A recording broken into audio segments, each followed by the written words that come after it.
KFDI. Hello. Hey, it's Fortune. Fortune Feimster, good morning. Good morning. I'm so excited to talk to you. First of all, I watched a lot of your stuff on TikTok and YouTube. Uh-huh. You are incredibly authentic and feel like family, and it's such a hard thing to pull off. But Aw. you feel like a friend. I mean, that's how genuine you come across. So I want to thank you for that. Well, thank you. I appreciate that. It's a compliment because I definitely, that's what I'm trying to do is just be myself. You are succeeding. All right. So the tour is Live, Laugh, Love, stopping at the Orpheum August 18th here in town. You also got a special on Netflix called Good Fortune. More importantly, currently, you are alongside Arnold Schwarzenegger in Fubar on Netflix, which I love. Now, let's start there. Girl, you're firing guns out of helicopters. I mean, you're an action star. I mean, I never in a million years thought that I would be, someone would be describing me in that way or that I would be on a show like this. But, that's the cool thing about this career. You just really never know what turns it's going to take. And what a treat that was, getting to do something completely out of my wheelhouse. I love that. And I can tell by the smile on your voice that you had so much fun doing it. I had a blast. And how could you not? As far as Good Fortune goes, when did you know you wanted to make people laugh? I definitely, a lot of people ask my family, was she always funny? Was she the class clown? And they were like, she had moments of it. I definitely wasn't, firing on all cylinders when I was young, just cracking everyone up. I would be very shy and sort of watch everybody.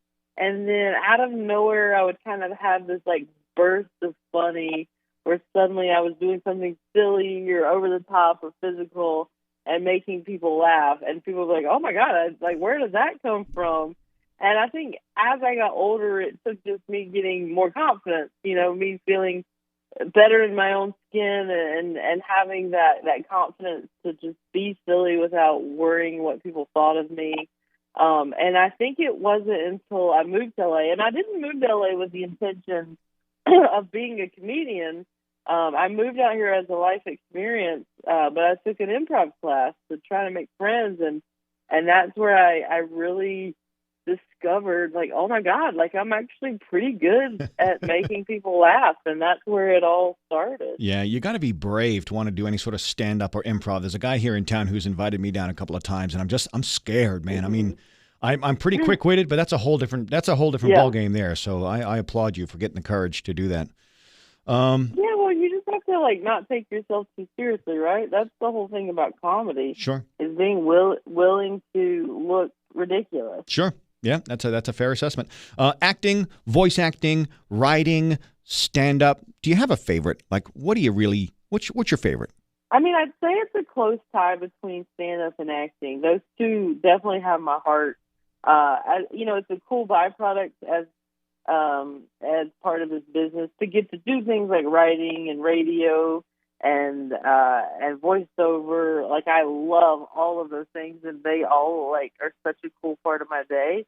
But there's nothing better than going on the road and making people laugh. That big feeling in those theaters. I'm going to these really beautiful theaters, and the laughter that kind of hits you like a brick.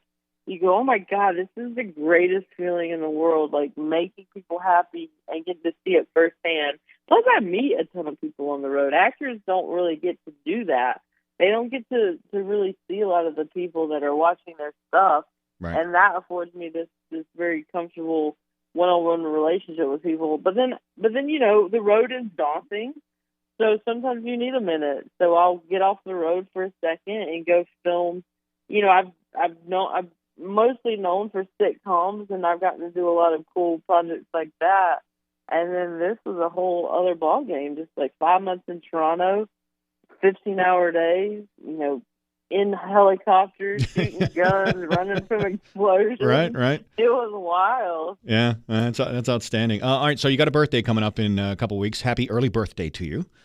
Oh, thank you. You're welcome. You doing anything fun for your birthday? I am gonna be on tour, so I'll be doing a show the night before, and then in a plane on my birthday. But at this point, we usually like go to dinner and it's so low key. You know, every now and then we'll have a birthday party, but those are for more of the like milestone birthdays at this point. Okay, I get that. Someone you haven't met yet that you would fangirl over? No, I haven't met this person, but I've talked to them on our radio show. But it would be Carol Burnett, 1,000%. Oh, wow. I'm such a fan of hers and have been my whole life. I used to watch reruns of the Carol Burnett show with my grandmother, and she's definitely like a big influence on my comedy. She had that thing you're talking about of like being relatable and feeling like a friend. Like she had that like warmth to her that I really took to. And I got the chance to interview her on a radio show, and I told her about all of this, and she was so lovely. But I think if I met her in person, I might cry. and that would be okay. That would be okay. Yes, tears of joy. Sure, for sure. Back to your co-star on Fubar. Arnold has a donkey for a pet. If you could have any sort of exotic animal, what would you have for a pet? Oh my word! I mean, yeah, I never thought about owning a donkey. I mean, who does? Who wakes up in the morning going, you know what? I want to get a donkey today. I know that. I mean, we definitely don't have a big enough yard for a donkey. Okay. So I would have to do something smaller, like a rabbit. I know that's not super exotic, but that's okay. But I did a show in San Diego the other night, and one of the guys that worked there showed me a big picture of his big bunny, and it was so cute. Bunnies, like comedians, they make you smile, right? I mean, how can you go wrong? That's right. All right. And they're a big hit on Easter. Well, sure. Yeah. Unless they don't bring you eggs, and then there's a problem. So in my house, I sleep closest to the door in case there's a noise in the middle of the night that I need to get up and investigate. Kind of go into protector mode. Yeah? You or your wife, who sleeps closest to the door? She does because, as I talk about in Good Fortune, she is the butch one. We don't look like those would be our roles. Uh-huh. I look like I would be the butch one who is the protector of my family. And she's very, blonde hair, very pretty, feminine girl. But she's the one who, when our alarm went off, she, got her high heel off of her foot and went charging through the house looking for the intruder, while I stayed in the doorway holding the panic button on our key fob. So, yeah, she's the one that's protecting us. I unfortunately fail at that. It's unexpected. That's what it is. She lulls people into a false sense of security, but she's really just... yes. She's a tough one. You don't want to mess with her. What was your first job as a kid? My first job, well, that typical job you do when you're young is babysitting. Oh, yeah. What's wild to me is I started babysitting in my neighborhood when I was like 11 years old, and I'm pretty sure that at 11 you still need a babysitter, and I can't believe that here I am in the 90s. People were just like, yeah, you're 11 years old. That's a perfect age to take care of my 3-year-old. No, that is so insane to me. But yeah, that was my first job. I would call my grandmother so scared. And then when I was 15, I started working at the recreation department. Okay. Answering phones and lining softball fields and coaching t-ball. It was very on brand with what I became, sure. Which is a lesbian. You recently discovered Buc-ee's. You seem pretty excited. You seem pretty excited about all the jerky, but I mean, what's your go-to road trip snack when you and your wife are on a road trip? What's your go-to road trip snack? Well, I'm bad. I like all the unhealthy stuff. She's like the healthier of us. I'm always going Doritos, Snickers, that sweet and salty situation. I want that kind of bad stuff, and she's always like, "Put that down.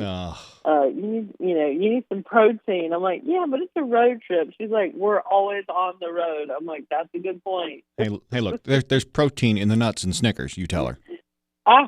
I try to tell her. I'm like, yeah, it's packed with peanuts. That's what the commercial says. Not buying it, I guess. Not buying it. What's the one hobby? I'm sorry, go ahead. I was going to say I offset it by drinking water, so there you go. Okay, water's the compromise, I guess. Yes. And it'd be bad if you were having Doritos and Snickers and, chasing it with a Monster or something. Yeah, okay, right, exactly. Yeah. What's the one hobby or interest you're into right now that has absolutely nothing to do with your job? Oh, man. See, that's the thing. I need to get some more hobbies. I love tennis. I'm a big tennis player, and I was in a soccer league here until the pandemic. I played every Monday night for 15 years. And then when the pandemic hit, it threw a wrench in that whole league. So I haven't done that in a minute. But everyone's talking about pickleball. So I've never played, but I feel like I should shift my tennis hobby into pickleball. So it's not a hobby yet, but it could be. I have never played either. It's huge here in Wichita, and we have everyone's talking about it. Yeah, we have a place called Chicken and Pickle. And if you got some time, no, seriously, yeah, no, fried chicken, sports, TVs, and pickleball. And that's my dream right there. And yard games like cornhole and giant Jenga and giant battleship and things like that. So I might have to check out Chicken and Pickle because I love a fried chicken situation, and then I can play pickleball. Yes. See, so I'm telling you, if you come into town a little early, if you got a little extra time, hit me up on Twitter or something. And I've never played pickleball either. We'll go learn the game together. We'll go be awful together. Exactly.